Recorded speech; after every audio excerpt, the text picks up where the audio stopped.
Hello friends, मी भावना. माझ्या चॅनलमध्ये मी तुम्हा सर्वांचे मनापासून स्वागत करते. कसे आहात तुम्ही सर्व? आय होप तुम्ही सर्व आनंदात असाल. स्वामींच्या कृपेने तुमच्या सगळ्या चांगल्या इच्छा पूर्ण होत. आजचा दिवस तुम्हाला खूप छान आणि आनंदाचा जाओ. माझा आवाज थोडा खराब येतो आहे, सर्दी खूप झालेली आहे, त्यामुळे थोडा आवाज खराब येईल माझा, तर तेवढं तुम्ही मला समजून घ्या.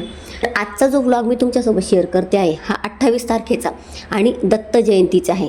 हे दोन्ही मी मिक्स करून तुमच्यासोबत शेअर करते. तर आज गुरुचरित्र पारायण आहे, म्हणजे गुरुचरित्र पारायणाचा आज माझा पहिला दिवस आहे. शेवटी स्वामींनी माझ्याकडून गुरुचरित्र पारायण करूनच घेतलं. आज गुरुचरित्र पारायणाची सुरुवात खूप छान दिवस आहे म्हणून सकाळी मी लवकरच उठून घेतलं. नंतर कसं होतं, मग हे सगळे उठले की मग माझी टिफिनची घाई होती. आजचा व्लॉग खूप महत्त्वाचा आहे. मी तुमच्यासोबत एक गोष्ट शेअर करणार आहे, म्हणजे आज खूप छान गोष्ट झाली, ती मला तुमच्यासोबत शेअर करायची आहे. पण त्यासाठी व्हिडिओ एंडपर्यंत नक्की बघा, म्हणजे एंडला मी तुम्हाला ती गोष्ट सांगणार आहे. म्हणजे एक संकेत मिळाला आहे मला, ते मी तुम्हाला नंतर सांगेल व्हिडिओच्या एंडमध्ये. हा व्हिडिओ 4 डिसेंबरचा आहे. आज दत्त जयंती आहे. आज इतका सुंदर दिवस आहे, म्हणजे केंद्रात बघू माझं जाणं झालं. इच्छा तर आहे माझी खूप जायची, परंतु आता बघू म्हणजे काय कसं होतं. कारण आज म्हणजे दत्त जयंतीसुद्धा आहे आणि त्यानंतर आज मार्गशीर्षचा गुरुवार पण आहे आणि आज पौर्णिमेचं सत्यनारायण आहे. तर काल गुरुवार होता.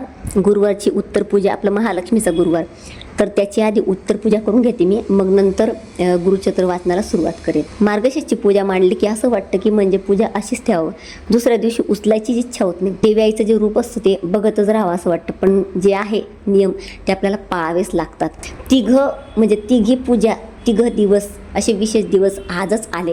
तर आता बघू, आजच्या सेवा पण भरपूर आहे पौर्णिमेच्या, आणि त्यानंतर दत्त जयंती पण आहे, ती पण मला साजरी करायची आहे. त्यामुळे बघू म्हणजे कसं होतं. जर माझं जाणं झालं तर नक्कीच मी तुमच्यासोबत शेअर करेन. तर आज गुरुचरित्र पारायण आहे, म्हणजे गुरुचरित्र पारायणाचा आज माझा पहिला दिवस आहे. आज गुरुचरित्र पारायणाची सुरुवात खूप छान दिवस आहे म्हणून सकाळी मी लवकरच उठून घेतलं. नंतर कसं होतं, मग हे सगळे उठले की मग माझी टिफिनची घाई होती, म्हणून म्हटलं पटकन आपण गुरुचरित्र वाचून घेऊ. तर सकाळी सकाळी कसं फ्रेश वातावरण असतं, तर फ्रेश वातावरण पठण होतं. एका ताईंनी मला मागे विचारलं होतं की तू स्वामींना काय लावते, तर हे केशरयुक्त अष्टगंध आहे, हेच मी स्वामींना लावते. आणि कसं होतं, गुरुचरित्राला बसलं ना सकाळी, तर कसं असतं की म्हणजे ते शब्द आपल्याला समजतात, म्हणजे आपण काय पठण करतोय. जर उशिरा केला आपण दुपारी अनेक विचार आपल्या डोक्यात असतात, आणि सकाळची वेळ जी असते ती अगदी म्हणजे खूप प्रसन्न वाटतं आपल्याला. तर ते आपल्याला समजायला पाहिजे. फक्त बस मग आपण वाचन करतोय म्हणजे त्याचा एक ना एक शब्द आपल्याला कळायला पाहिजे. आणि गुरुचरित्र ग्रंथ इतका छान आहे, काय सांगू तुम्हाला. म्हणजे तुम्ही याचं पारायण करणार तर ते वाचन. तर आता माझं वाचन वगैरे झालेलं आहे. महाराजांची आरती केली की खूप छान, खूप प्रसन्न वाटतं. तर आता हे 7 दिवस असे भराभर निघून जातील, काही समजणार नाही.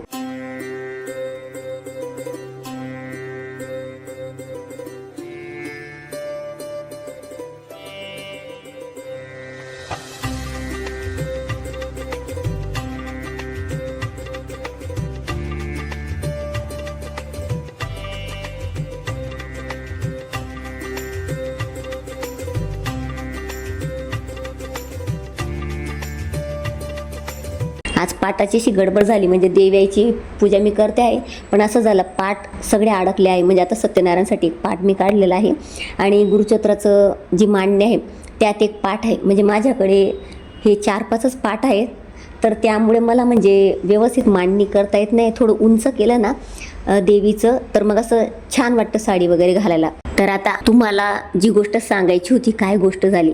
आता सगळ्यात पहिली गोष्ट म्हणजे गुरुचरित्र पारायण मी एवढ्या वर्षापासून करते आहे, पूजेची मांडणी पण करते आहे, पण त्यात फक्त महाराजांचा फोटो असायचा. आणि यावर्षी महाराज असं वाटतं की स्वतः बसलेले आहेत, म्हणजे त्यांची मूर्ती माझ्या घरी आली. मूर्ती ठेवली तर असं म्हणजे गुरुचरित्र पारायणात कसा जीव आला, म्हणजे जसं महाराज समोर बसल्याने मी त्यांच्यासमोर गुरुचरित्र वाचन करते आहे. ही एक गोष्ट खूप छान झाली, माझ्या मनाला खूप बरं वाटलं. म्हणजे ही गोष्ट मला आवडली म्हणून मी तुमच्यासोबत शेअर करते. आणि एक गोष्ट झाली ती म्हणजे जेव्हा मी मार्गशीर्षचा पहिला गुरुवार केला होता, तर त्यावेळेलासुद्धा असंच झालं. इतके वर्ष मी गुरुवार करत होते पण असं झालं नव्हतं. तर आता असं झालं, म्हणजे पहिल्या गुरुवारी माझा जो मार्गशीर्षचा नारळ होता तर तो संपूर्ण ओला झाला, बघा तुम्हाला दिसत असेल. तर या दुसऱ्या गुरुवारी सुद्धा तसंच झालं. संपूर्ण ओला चिंब आहे तरीसुद्धा मी पाणी कमी घातलं होतं, कारण मग ते खाली पाणी सांडतं आणि आपली पूजा सगळी खराब होते. पण असं म्हणजे दोन्ही गुरुवारी मला महालक्ष्मी आईचा संकेत मिळाला, म्हणजे मला एक प्रकारे तिचा आशीर्वाद मिळाला. माझ्यासाठी हीच मोठी गोष्ट आहे. आणि ते गुरुचैत्राचा पारायणाचं इथे एक दिव्यात छानसं फूल तयार झालेलं आहे. माझा छोटासा ब्लॉग मी तुमच्यासोबत शेअर केला. तुम्हाला ब्लॉग बघण्याची खूप इच्छा असते, पण काय होतं ना, म्हणजे ब्लॉग करायचं म्हटलं ना, म्हणजे कोणी शूट करायला नसतं, त्यामुळे मला एकटीला करावं लागतं आणि एवढा वेळ मग मिळत नाही. आणि एडिटिंगमध्ये खूप वेळ जातो. पण तरीसुद्धा तुमची इच्छा होती, तर हा छोटासा ब्लॉग मी तुमच्यासमोर घेऊन आली आणि माझे जे अनुभव होते मी तुमच्यासोबत शेअर केले. तर तुम्हाला माझा हा छोटासा ब्लॉग आणि माझा अनुभव कसे वाटले मला कमेंटमध्ये नक्की सांगा. तर पुन्हा भेटूया अशाच एका नवीन व्हिडिओसोबत. तोपर्यंत सर्वांना श्री स्वामी समर्थ.